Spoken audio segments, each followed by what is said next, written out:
তো আমি ময়ূরীর মেয়ের সালাম দিয়ে অ্যাপ্রোচ করলাম যে আপু আপনার আমি একটা ইন্টারভিউ নিতে চাই, আপনার মায়ের সিনেমা দেখেন কিনা বা কেমন লাগে এখন। তো এইটা শিবাশানু ভাই নেগেটিভভাবে নিয়ে সে মনে করছে আমি ইউটিউবার, সে আমার কথা না শুনি একটা কথায় দুইটা কথায় সে তখন আমাকে ধাক্কা দিয়ে পুরো শিল্পী সমিতির বারান্দায় বের করে দিচ্ছে। পুরো ভিডিও ফুটেজ আপনারা দেখছেন, আমি তাকে বোঝানোর চেষ্টা করছি।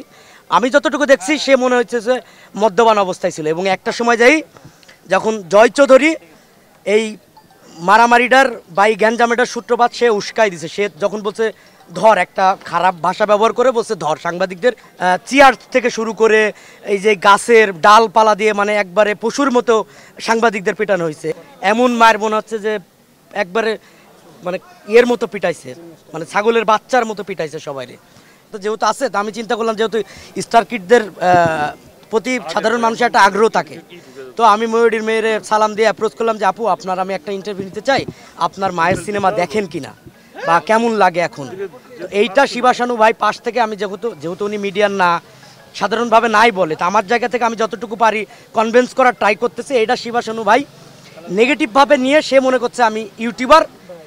আমাকে উনি প্রশ্ন করলে আপনি কি উনি চেনেন, ওনার ব্যাকগ্রাউন্ড জানেন? আমি বললাম যে উনি ময়ূরীর মেয়ে, ময়ূরী আপার মেয়ে, আমি ওনাকে চিনি এবং চিনে জানেই জিজ্ঞেস করতে। আমি বললাম যে আমি খবরের কাগজ মেইন স্ট্রিমে একটা পত্রিকায় চাকরি করি, আমি সাংবাদিক, অনেক দিন ধরে কাজ করতেছি। সে আমার কথা না শুনি একটা কথায় দুইটা কথায় সে তখন আমাকে ধাক্কা দিয়ে পুরো শিল্পী সমিতির বারান্দায় বের করে দিচ্ছে। পুরো ভিডিও ফুটেজ আপনারা দেখছেন, আমি তাকে বোঝানোর চেষ্টা করছি। আমি যতটুকু দেখছি সে মনে হচ্ছে যে মদ্যপান অবস্থায় ছিল। এবং একটা সময় যাই যখন জয় চৌধুরী এই মারামারিটার বা এই গ্যাঞ্জামেটার সূত্রপাত সে উস্কাই দিছে। সে যখন বলছে ধর, একটা খারাপ ভাষা ব্যবহার করে বলছে ধর, সাংবাদিকদের এইভাবে একটা উচ্চারণ করছে, যেটা আমি বললাম না সেন্সার কারণে, খুব বাজে একটা ভাষা ইউজ করছে। তারপরেই সবাই এলোমেলোভাবে তখন চেয়ার থেকে শুরু করে এই যে গাছের ডালপালা দিয়ে মানে একবারে পশুর মতো সাংবাদিকদের পেটানো হয়েছে। অনেক সহকর্মী, আমাদের ডিওপি, খবরের কাগজের ডিওপি, তার 8টা সেলাই লাগছে, সে এখন ঢাকা মেডিকেলে ভর্তি আছে।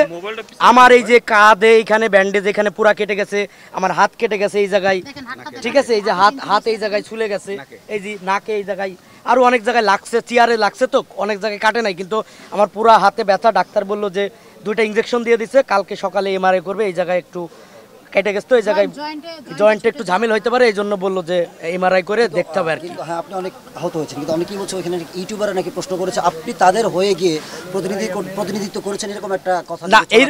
এরকম কোনো কিছু হয় না, এটা সম্পূর্ণ মিথ্যা কথা। আমি কোনো ইউটিউবারকে মানে কোনো ধরনের কোনো কিছু প্রশ্রয় দিই, এবং আমি সবসময় চেষ্টা করি কাজ যখনই যতটুকু করি যে আমি আমার নিজের মতো করার চেষ্টা করি। এবং আমি প্রশ্ন এতটুকু বুঝি যে আসলে কাকে কোন প্রশ্ন করতে হয় এবং কতটুকু বাইন্ডিংস দিতে হয়। এবং আমি যদি কাউকে কোনোভাবে প্রশ্ন করি, সেটা আমার তার সাথে আগে থেকে একটা কথা হয় যে আমি এই ধরনের প্রশ্ন করতে পারি। তো যেহেতু একজন মেয়ে, তার কাছে আসলে কী ধরনের প্রশ্নই করা যায়, তো এইটাই ছিল আসলে এই ঘটনার মূল বিষয়। তারপরে তো আপনারা দেখছেন যে পুরা একদম এফডিসি মানে এমন মায়ের মনে হচ্ছে যে একবারে মানে ইয়ের মতো পিটাইছে, মানে ছাগলের বাচ্চার মতো পিটাইছে সবাই। আমি ছাড়াও আরও অনেক বাংলা ভিশনের একজন ডিওপি, তারপরে দেশ টিভি চ্যানেল 24 এক ভাই তারে মারছে, এবং নিউজ 24 ক্যামেরা ভাই আমারে যখন একটু বাধা দেয়, ওনার নাম আরিফিন ভাই, উনি আমাকে সেভ করতে গিয়ে উনিও নিজে মার খেয়েছে এবং ওনাকে প্রচণ্ড লাঞ্ছনা করা হয়েছে। কিন্তু আপনি এসে দেখলাম ওইখানে বসে কথা বলছিলেন অনেকের সাথে, যাদের হাতে আঘাত পেয়ে আপনি ওখানে এসে কি কথা বলছিলেন? ওখানে না, ওখানে আমার একটা মিউচুয়াল করার চেষ্টা, না যেহেতু আমি কিন্তু আসলে গণমাধ্যম এটা চাইবে না কেউ, যেহেতু আমি একটা প্রতিষ্ঠানে কাজ করি, আমি আমার নিজস্ব একটা কমিউনিটি আছে, আমার বড় ভাই আছে, তারা যেটা বলবে আসলে আমি তো চাইলে সব কিছু হবে না। যেহেতু একটা ঘটনা ঘটে গেছে, আমি চাই এটার একটা সুষ্ঠু বিচার হোক। আমার অফিস আছে, আমার অফিসের অনেক সহকর্মী আসছে আমার সাথে, এবং আমার বসও আসছে, আবার আমার অনেক বড় ভাই আমাকে ফোন দিয়েছিল, তারাও আছে।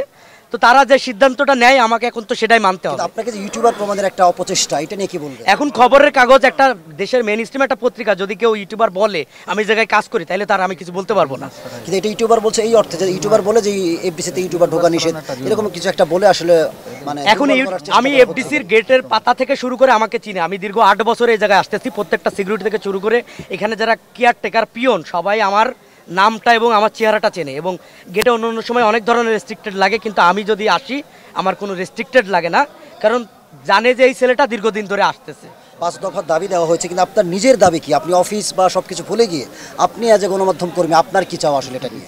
আমি নিজে চাই যে আসলে আমার বড় ভাইরা সহ সবাই সিদ্ধান্ত নিয়ে, আমি চাই যে একটা সুষ্ঠু বিচারক, সাংবাদিকরা কেন এরকম বারবার লাঞ্ছিত হবে। আমি একজন সাংবাদিক, আপনিও একজন সাংবাদিক, দিন শেষে কিন্তু সাংবাদিক জড়াচ্ছে। ইউটিউবও কিন্তু বর্তমানে একটা প্ল্যাটফর্ম, তাকে কিন্তু ছেড়ে মানে আপনি এড়াই যাইতে এবং পারবেন ইউটিউব না। তো আসলে এফডিসির অনেকেই তাদেরকে ডাকে এবং তাদের এবং interview দেয়। এফডিসির বড় বড় নেতারাই তাকে, চলে। এফডিসির বড় বড়ই নেতারাই তাকে পাশ দিছে। যেরকম প্রধান নির্বাচন আমরা করা ছিল ভোটের দিন যদি দেখি, ভোটের দিন একটু যদি খসরু বলি, সাহেব সেদিন স্বদেশ টিভি, এই টিভি, সেই টিভি, যেগুলো আমরা নামও দেখি নাই, কোনোদিন জীবনে দেখেও নাই তাদেরকে এফডিসি চেহারা। আপনারা যারা এখন আমার ইন্টারভিউ নিচ্ছেন তারা আমাকে দেখছেন, এরকম লোকেরও পাশ দিছে এফডিসিতে। এইটা নিয়ে আসলে তারা কন্টেন্ট ক্রিয়েটরদেরকে প্রশ্রয় দেয়, আবার কোনো ঘটনা ঘটলে তাদের দোহাই দিয়ে পার পেতে চায়, এই যে দুমুখী রূপ, এটা নিয়ে আপনি কি বলবেন?